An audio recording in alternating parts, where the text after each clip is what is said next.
Que faut-il retenir de cet épisode?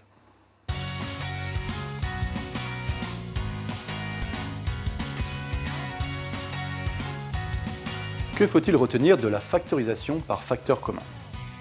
D'abord, factoriser, c'est transformer une expression en un produit. Nous pouvons factoriser une somme à travers la formule k fois a plus k fois b égale k fois la somme a plus b. K est alors appelé facteur commun et on dit qu'on a factorisé par k. On peut aussi factoriser une différence de produit à travers la formule k fois a moins k fois b égale k que multiplie la différence entre a et b. Dans un premier temps, ce facteur k peut être une constante, ou x, ou éventuellement x carré. Dans une deuxième partie, nous avons vu qu'on pouvait appliquer cette formule avec des facteurs communs plus complexes. En effet, le facteur commun peut être lui-même une expression littérale compliquée.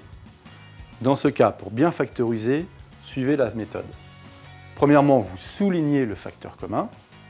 Deuxièmement, vous écrivez ce facteur commun qui sera facteur de, vous ouvrez un crochet et vous écrivez la somme ou la différence des facteurs non soulignés. Attention, dans le cas de différence, il faudra distribuer le signe moins sur le deuxième terme. Lorsqu'il y a un carré, vous pouvez expliciter ce carré sous forme d'un produit pour identifier plus facilement les facteurs. Parfois, on n'a pas de produit, mais vous pouvez rajouter un facteur égal à 1 pour obtenir un produit et appliquer la formule de factorisation. La factorisation est un outil indispensable pour le lycéen.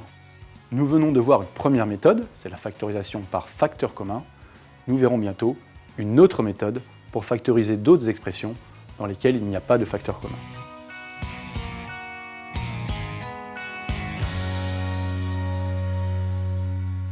Au revoir. À bientôt Sur ma deuxième école.com.